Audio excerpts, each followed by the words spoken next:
Members, I'd just like to open the committee to the public.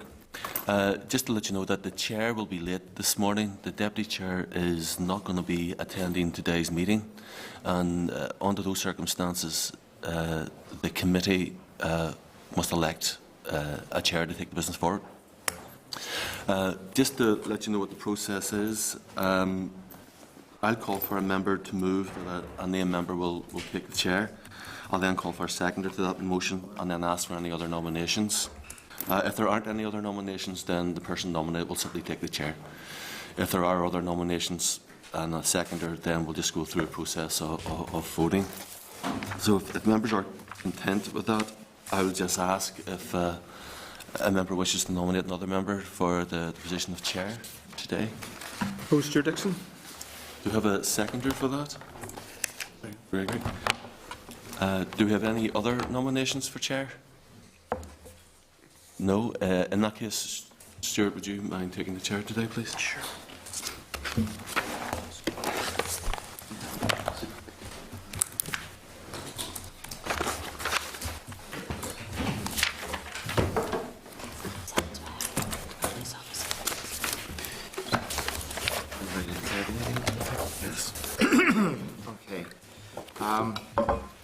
Thank you. We'll try and proceed as quickly and as efficiently as possible. Hope that the chair turns up at some stage. The devices should be put onto mute for pressing keys. Remind members about all electronic devices in committee. Any members, any declarations of interest relevant to any of the business being discussed today which they wish to advise the committee of? Apologies then have been received from Mickey Brady and Dolores Kelly. Are there any other apologies today? And I should have been made aware by the clerk, the chairperson will be late. Okay, we proceed then with the draft minutes on the 21st of May, beginning at page 4, the members' meetings pack. So are members content with the minutes as drafted on the 21st of May?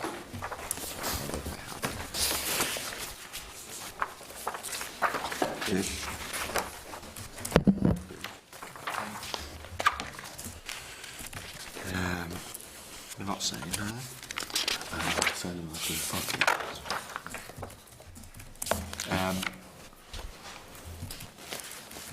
Members agreed the minutes? Right. Thank you. Item 3 is chairperson's business. Should we leave that for the chairperson to take attendance, or should we proceed? I think it'd be content for you just to proceed. There are a few just minor matters to inform the committee. Then refer members to the proposal from the project called Speak Up at page 3 on the tabled items. It's working with a group of 7 young advisors aged 18 to 25 who have themselves experienced homelessness. The young people wish to share their views and experiences of housing and homelessness, as well as their concerns regarding the Welfare Reform Bill with members of the committee. Would the committee be minded to agree that we meet informally with the young advisors from this project? It's proposed this informal meeting could take place between 1 and 2 p.m. on Thursday the 18th of June in room 55. That's the educational room on the ground floor with lunch provided. Members agreed? Absolutely, yeah. And it would be helpful if members could indicate to the committee office their ability to attend for the arrangements to be made. The committee have also been notified that the Minister is expecting to attend next week's committee meeting to discuss the potential accelerated passage of the pensions bill. Members will also wish to note the invitation from the Carnegie Trust and the School of Law at Queen's to attend an event on Wednesday the 10th of June, page 5 in your tabled papers. We also wish to note that the chairpersons and deputy chairpersons of statutory committees have been invited to attend this event. Members should indicate their availability to attend the event, and if you're not able, could you please, the deputy chair may not also be able to attend on the 10th of June. If anybody is able to attend, can they let the clerk know? Item 4, matters arising. Following agreement, the regeneration bill report today, the committee amendments will be tabled in the bill office this afternoon. Any other member, any matters arising? Item 5, then, the June monitoring round. Following departmental officials are here to brief the committee on the monitoring round. That's Ian Snowden, recently appointed as Acting Deputy Secretary, and Deborah Brown, Director of Financial Management, if you'd like to come forward. And we refer members to the departmental paper, page 14 of the meeting packs.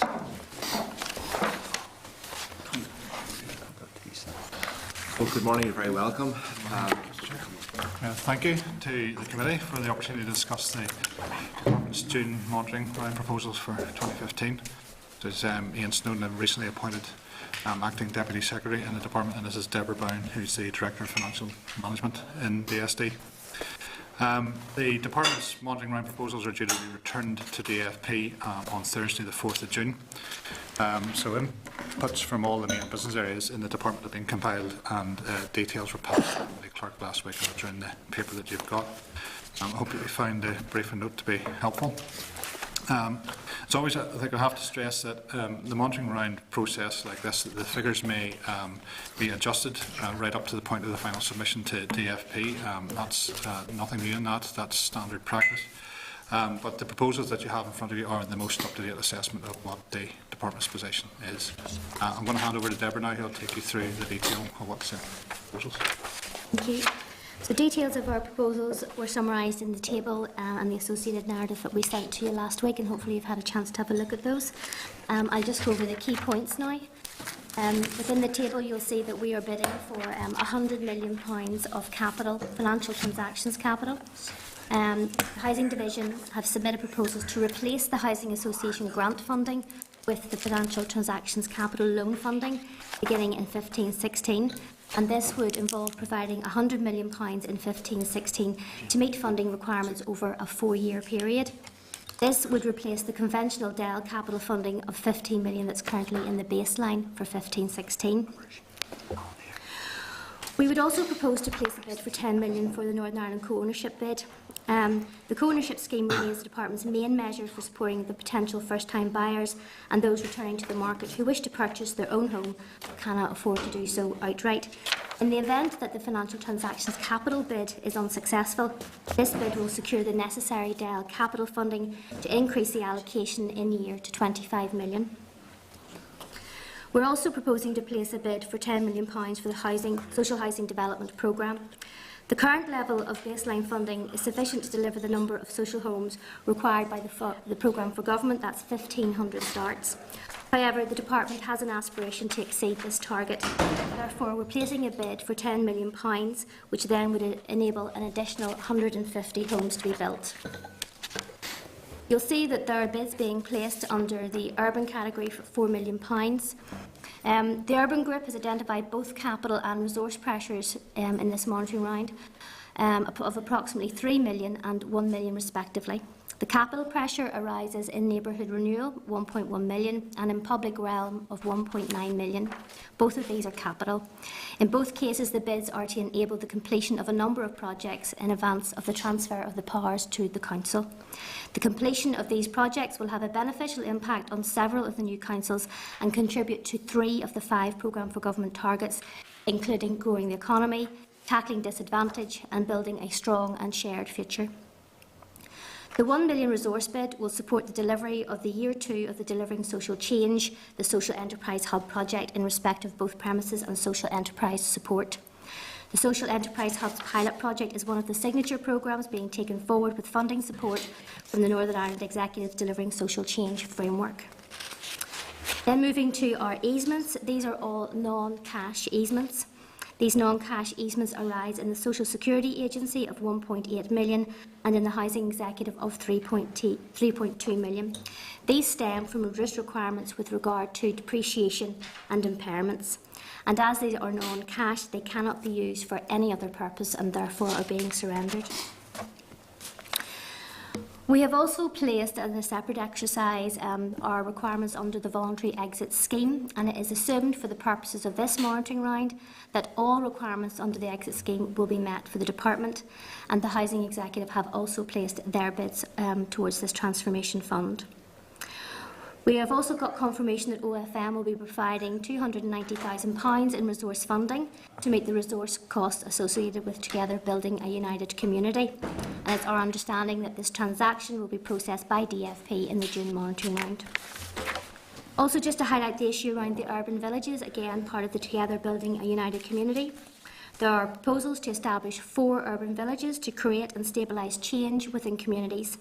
These offer opportunities to utilise innovation and visionary proposals to make real and lasting change in areas that have witnessed years of decline, market failure and low capital investment. So there are currently 2 agreed villages in the Collin area of West Belfast and the Lower Newtownards Road, East Belfast.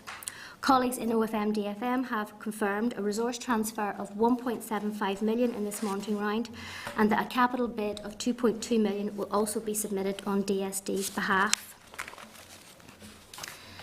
Other delivering social change initiatives, we have collaborated with the Department of Education and the Department of Enterprise, Trade and Investment last year in relation to advancing a number of the delivering social change initiatives, including the nurture units and the social enterprise hubs. So we're in consultation with colleagues in both of these departments and DFP Supply to ensure that we have the continued funding for these important initiatives. So for those areas where we expect funding to be forthcoming in the monitoring round, that's the exit scheme, the TBUC and the delivering social change as mentioned, we will be reflecting those just in our cover paper, the DFP, and will be placed as actual bids. So that's just a brief summary of the Department's proposals, and we're happy to clarify any points or answer any questions from the committee. Thank you. Before I invite committee members to ask questions, may I ask, with regards to the bid submitted for the £10 million in relation to social housing, in the previous monitoring rounds, the Department noted it hadn't bid for additional funding for social housing because housing associations told us that they couldn't give assurances that they could spend the money before the end of the financial year due to various barriers which they faced. How can you be sure this time that they will be able to spend £10 million that's been bid for, and in fact, indeed, if the bid is successful? I suppose what we're hoping is, because it's so early on in the year, and this is the June monitoring round, that this is the ideal time, to place the bid to ensure that we could deliver it in year.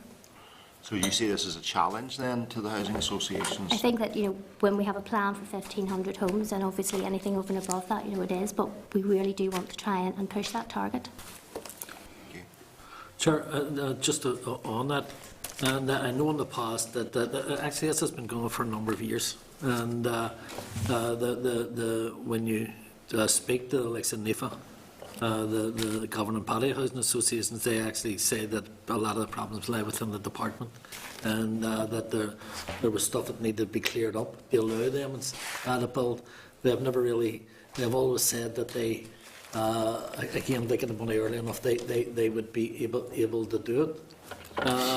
Is the money, who does the money go to? Does it go to the Housing Executive? Does it go to NIFA? Does it go to an individual housing association? Or does it go into a central pot? The programme is managed by the Housing Executive on the Department's behalf, so the Housing Executive then allocates that funding to the housing associations to build the new houses. And you would be confident that they would be able to pick Well, if we believed that they could have spent more, we would have attempted to bid for more. I think this is our most realistic assessment of what the housing associations will be able to deliver in the year, additionally on top of the baseline that we currently have. And would you be confident enough that the barriers that housing associations had said that were in place by the department, and there was a range of them, have been removed that wouldn't stand in the way of fulfilling? Well, obviously we'll try to make sure that every scheme is processed as quickly as it can, but there are a large number of reasons why a scheme might not proceed in the time frame that you would hope it to do, including procurement issues and planning issues and land purchase issues and so forth. So what we try to do to make sure that we can achieve the target is to significantly over-programme. So we may have schemes in mind which will achieve maybe double the number of new starts in the year, and the expectation that quite a number of those will face some kind of difficulty and then not be achievable. Chair, and just one final point on that. I know that I've raised it, and other members have raised it at this committee over long many years, and that is the question of starts and completions. It totally confuses the issue. You know, a start could mean 2-3 years down the line. It could mean a financial move to ensure that it's included in the programme. It can mean a stake in the ground.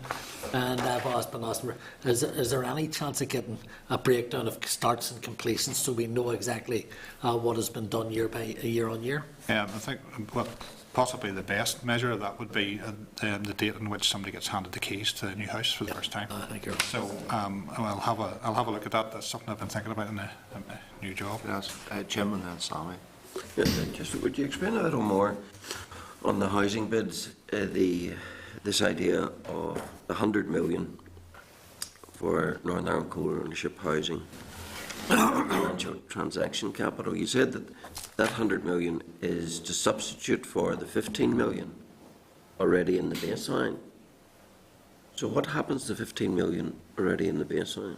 Well, we would have to surrender that back to DFP. That's not in this proposal. No, because we have to wait to see if the 100 million All right. financial transaction capital bid is successful. Yes. And then you'll see what we've done is against the 15 million we have in the baseline, we're actually bidding for 10 in the event that the 100 million isn't met, so that we have 25 million in the baseline for that ownership. So have we spent any of the 15 million?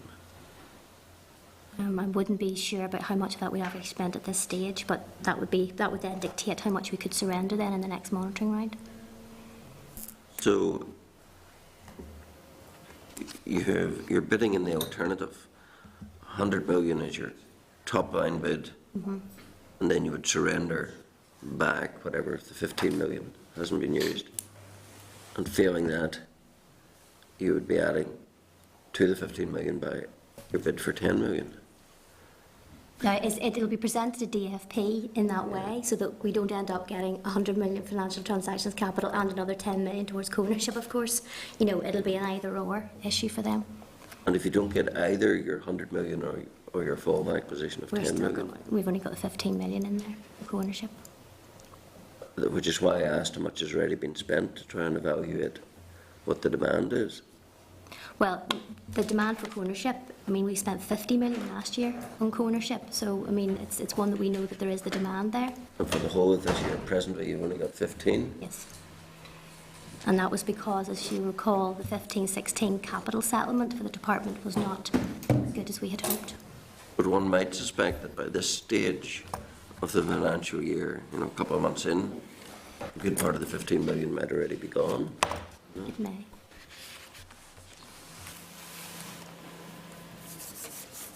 Okay, thanks. Sammy? Jim's pursued one of the points I was going to ask.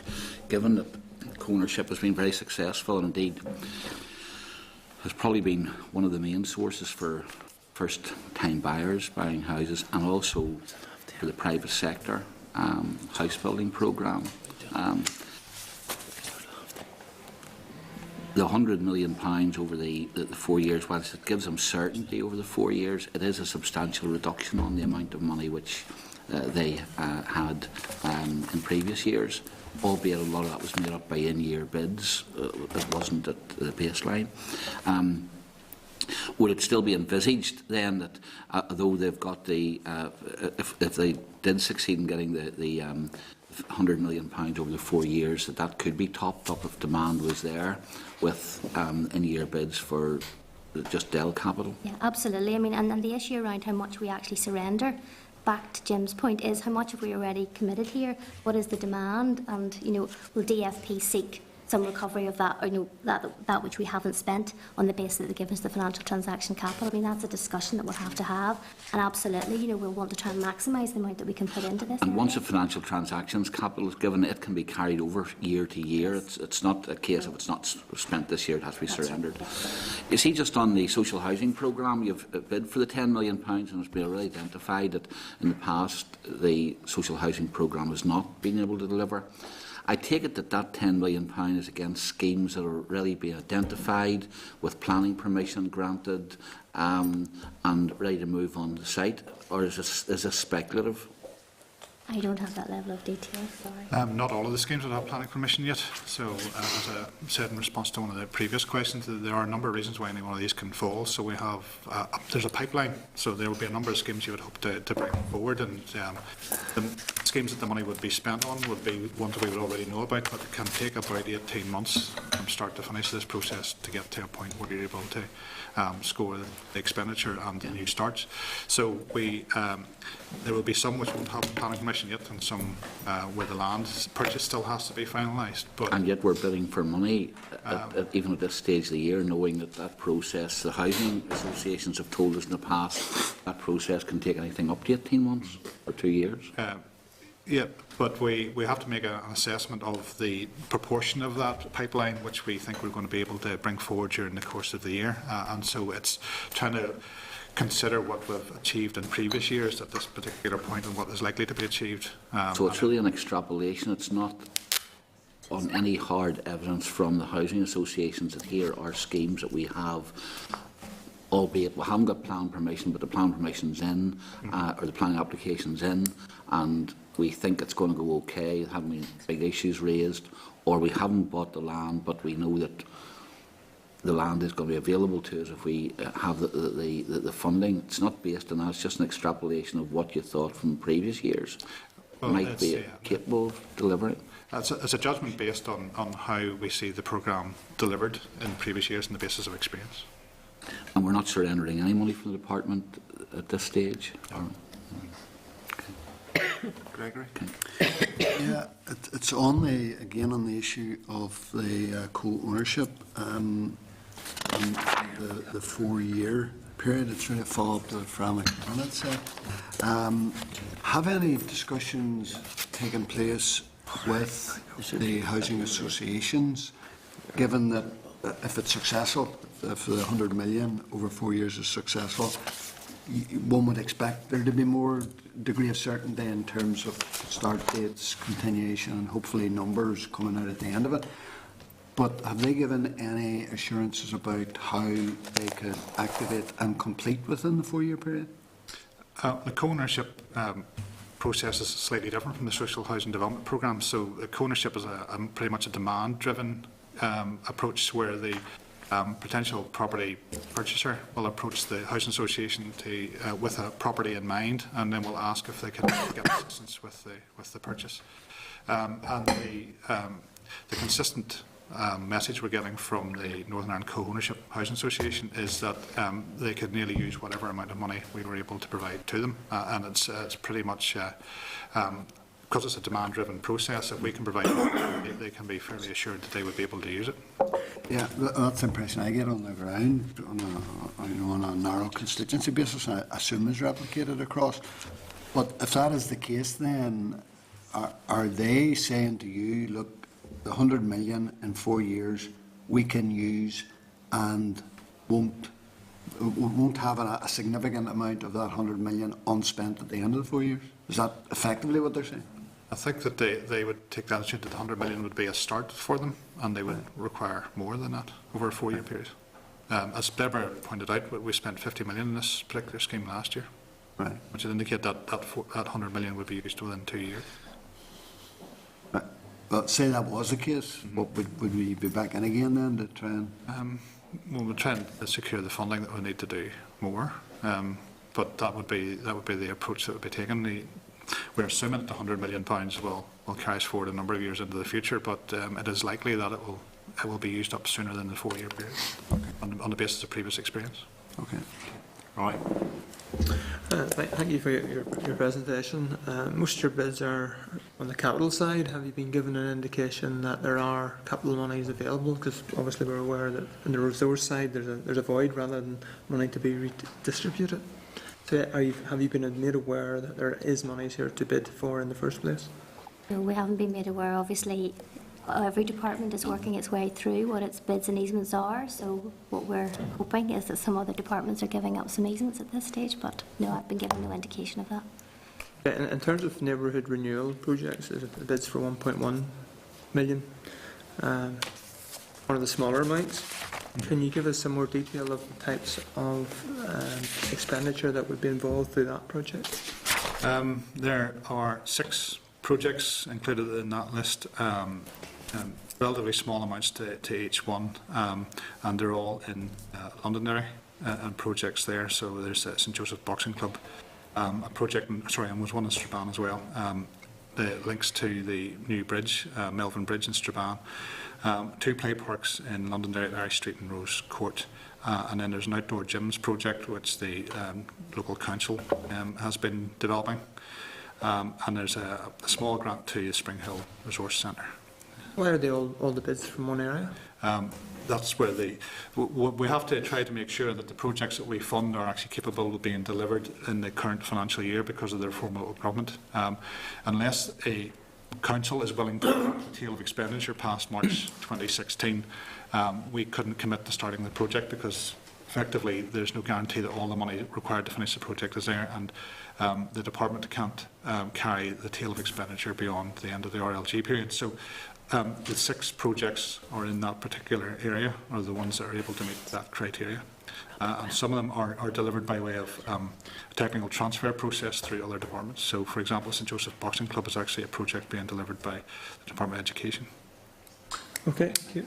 Brando, you wanted to come back? Sure, and it was just on the point of co-ownership. I know that Sammy had said about on-site construction in terms of co-ownership, but most of them are bought, are identified and bought. Many of them are not built from the ground up, but bought on the open market by co-ownership. So it's not a big windfall for the construction companies. Half of the new houses are bought under co-ownership.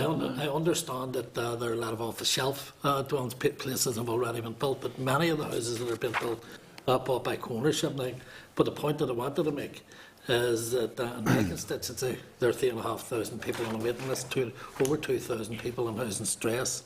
And much of the money that has been given to co-ownership, which is obviously a housing association, takes their money on a wider spread, and therefore removes the money from being able to deal with high social the demand. And as many believe that this has been an exercise purposely done so that money can be delivered outside the housing need formula. And do you see in terms of the co-ownership, have you, I know you said the money could be used as thing, have you any idea what the waiting list is for co-ownership housing? Off the top of my head, no, I don't. My understanding is it's just over 500. Have you any idea what the waiting lists are for social housing? It's in the tens of thousands. Well, it's actually 40,000, 20,000 in housing stress. And that gives you the idea that you've applied for 10 million for social housing, but 100 million over 4 years. Does the 100 million go directly to co-ownership, or is it a mixture of through it all housing associations? It's mainly the Northern Ireland Co-ownership Housing Association gets it. So that it goes directly there. And I don't want to be putting you on the spot, but to me that seems totally unfair. Where we're trying to get to come to terms with dealing with a serious housing problem, and yet what seems to be is that much of the eggs are being put into one basket. Well, I mean, it's not £10 million as compared to £100 million. It is £10 million extra on top of all of the other capital money which is spent on social housing, which amounts to how much? £100 million per year. Sammy, you're one of the people that has argued in the Assembly. As a matter of fact, I think you were the Minister of Finance when you argued for a reduction in the grant going to housing associations, and you said that housing associations should learn to stand on their own feet and take a chance in providing their own money. This is a housing association that has their own money that's being added to by government. And what I'm saying is that there is a huge difference between 500 on a waiting list and 40,000 on a waiting list. And that's the argument, the problem. Per se, I have nothing really, no arguments against co-ownership, although when people look into it, for some people it doesn't work. But it's Can I ask, just pursuing the 10 million for social housing, and the difficulty that housing associations may have in actually being able to spend that money with projects. And you said that it is a pipeline, but that pipeline is further clogged up this year because the reform of local government has led to a slowing down of planning permissions, not a speeding up. At the moment, hopefully in the future it will speed up, but at the moment it's actually slowed down. So this financial year may be even worse rather than better. Possibly yes and no. And I'll not name the council area, but there's one rather interesting example of a council where they have approved a planning permission for social housing development, but are prevaricating over whether to sell the land to the housing association to build the houses. And so it's not. I don't think it's the planning is not necessarily the issue, because it's still the same professional team of planners who are processing the applications. There are other factors, generally speaking, and I think the former government has no particular bearing on that particular situation. The council would still have had its concerns about the sale of the land.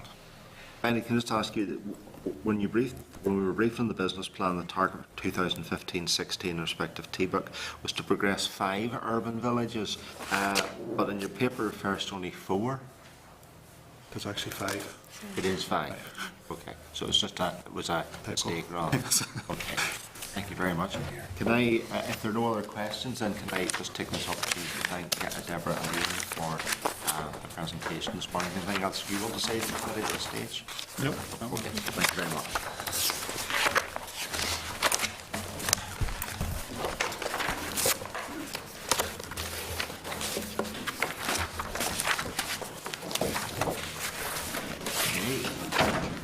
Move on to item 6, which is the regeneration bill. Committee, the chair is here and he can take over.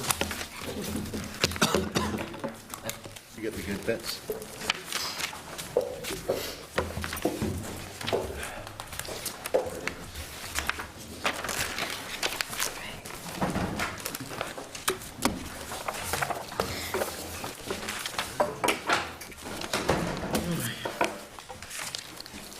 Starting on this now, yeah? Yeah. All right, folks. Get in with the okay, members, so we know that we're here this morning then to read the report in relation to the Committee State of Regeneration Bill, because obviously today is the last day that we have available. Chair, could I thank you for chairing the meeting in my office? Thank you.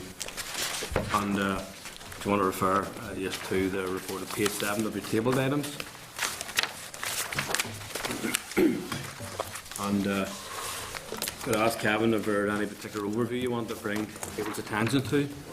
Well, Chair, just to inform members that, or just to remind members that the report was sent out last Friday. Would ask for any comments by lunchtime Tuesday.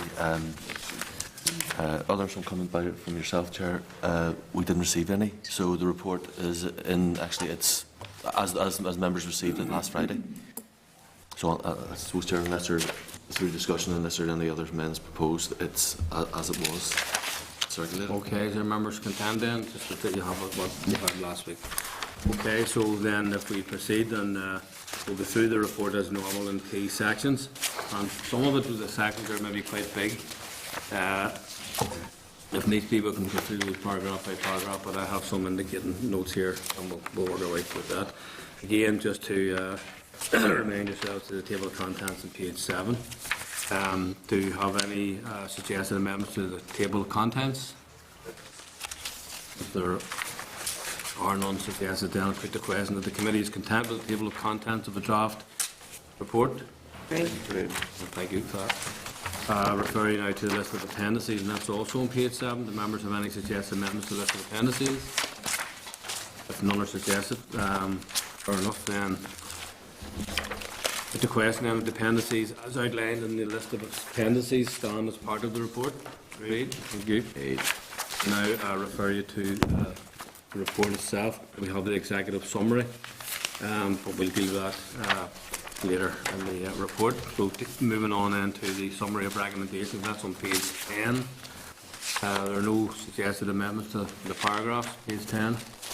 Okay, so on that basis then, that the committee is content with the recommendations of the report as drafted. Thank you. Moving on then to page 11. That's the introduction, paragraphs 1 to 27. Any suggested amendments to these paragraphs? There are none suggested, then that the committee is content with paragraphs 1 to 27 of the report is drafted. Agreed. We're moving on to consideration of the bills, and that's starting on page 14. And the first subsection is the Generation Bill, which includes paragraphs 28 to 31 of the report. There are no amendments to be suggested, then I'll just read that the committee is content with paragraph 28 to 31 of the report is drafted. Agreed. The next subsection is call for evidence, and that includes paragraphs 32 to 36. There are no amendments being suggested. Therefore, I read that the committee is content with paragraphs 32 to 36 of the report is drafted. Okay. The next subsection is key issues, and that's paragraphs 37 and 38 of the report, with no suggested amendments. Then that the committee is content with paragraphs 37 and 38 of the report is drafted. Agreed. Moving then to part 1 of the bill.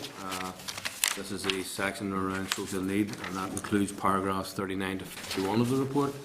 Now, we can take this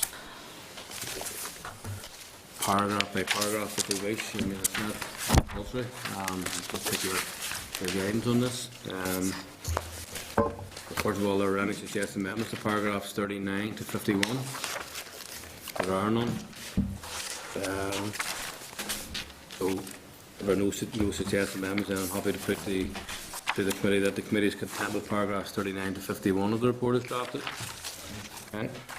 Economic regeneration versus social need, that includes paragraphs 52 to 68. Again, it's a fairly large section, but there are no suggested amendments to paragraphs 52 to 68. I'd be happy enough to take them in block.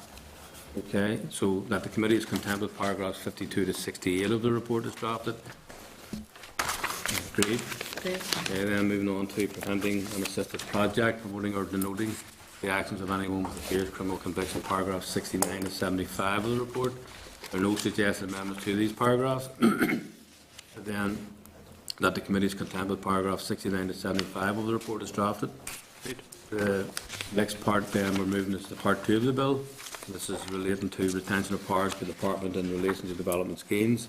That includes paragraphs 76 to 91 of the report. Again, very large section, but if there are no suggested amendments, I'm happy enough to ask then formally that the committee is content. Paragraphs 76 to 91 of the report is drafted. Moving on then to the role of the Department of Monitoring Councils, and that includes paragraphs 92 to 100. No suggested amendments being put forward, therefore I go that the committee is content with paragraphs 92 to 100 of the report is drafted. Okay. Investing powers includes paragraphs 101 to 109. No suggested amendments being put forward. Then that the committee is content with paragraphs 101 to 109 of the report is drafted. That's agreed. Great. We're moving on then to other issues. Includes in this case transfer of neighbourhood renewal budget, paragraphs 110 to 118. No further suggested amendments. Then we move to that the committee is content with paragraphs 110 to 118 of the report is drafted. Agreed. Transfer of community investment fund, which includes paragraphs 119 to 128 of the report. No suggested amendments being put forward. Then that the committee is content with paragraphs 119 to 128 of the report is drafted. Agreed. Joined up working with the Department for Agriculture and Rural Development. These are paragraphs 129 to 137 of the report. No suggested amendments to these paragraphs. Then I put that the committee is content with paragraph 129 to 137 of the report is drafted. Agreed. Staff transfer scheme, that this is paragraphs 138 to 145. No suggested amendments being put forward. Therefore, that the committee is content with paragraphs 138 to 145 of the report is drafted. Agreed. Qualified majority, and these are paragraphs 146 to 150. No suggested amendments being tabled. That the committee is content with paragraphs 146 to 150 of the report is drafted. Agreed. The last section of the report is called scrutiny, and that starts on page 30. Pardon me, and that includes paragraphs 151 to 217 of the report. Again, it's a large section, but if there are no suggested amendments, then I would propose that the committee is content with paragraphs 151 to 217 of the report is drafted. Agreed. Moving on then to page 8, this executive summary. Moving backwards a bit. No suggested amendments to executive summary been tabled.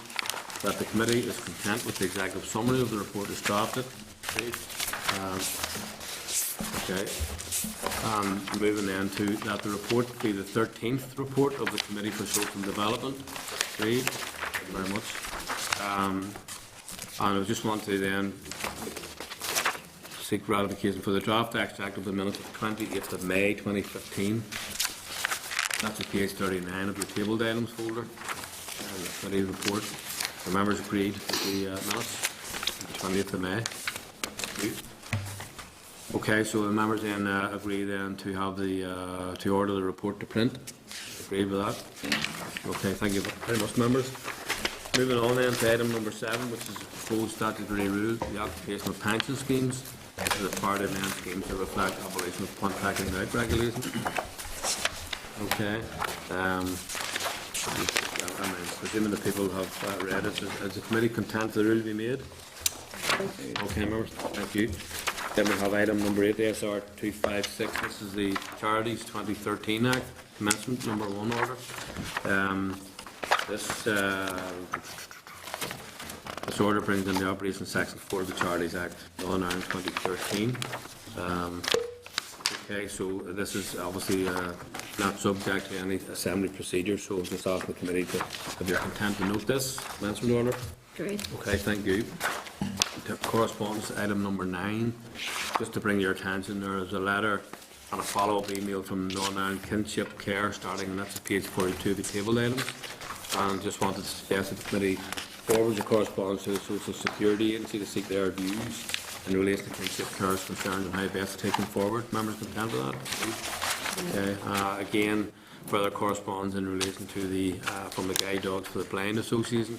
That's in relation to the draft guidance and the licensing of student cafes. That's at page 44 of your tabled items. Okay, so and again, just to say that we had similar concerns expressed from Impact, and we received that concern letter from Impact on the 14th of May 2015, and we agreed to send a copy of the draft guidance from the department. Okay, so we, as I said, the department is due to respond by 29th of May. I think all of us have not only been lobbied by Guide Dogs and other organisations who work with blind partially sighted. Is there anything else that we can do as a committee? Because there are real concerns that life is going to be made a wee bit more difficult than it already is for people who fall into that category. And it's not that they're asking for big changes. They said that they support the stuff that's been done around pavement cafes, but most of it's to do with fixed furnishings and people parking on pavements and obstructions on pavements. Is there anything else that we can do? Well, we are due to have a response from the department to the original correspondence, and that's due on the 29th. That's due this week. Yes. So we'll have that available to her. So could I suggest we obviously wait until we get that response and then we'll take it forward. So we can put it on the agenda for next week again under matters arising, and then we'll just revisit that again, because for right and saying we have, that's 2 items of correspondence from 2 very important organisations, and we would do well to reflect on that well. Okay, so members content with that. Then the members content then to note the correspondence, read the correspondence as per the memo, and that's on page 33 of your pack. Okay, thank you. Forward work programme, you will content to note the forward work programme on page 47 of your tabled items. Content with that. Thank you. Item number 11, AOB, anything under AOB? Nothing to raise under AOB. So that's the meeting concluded. So the date and time is next meeting. We're here next Thursday, the 4th of June 2015. The meeting stands adjourned. Thank you very much, members. Thank you.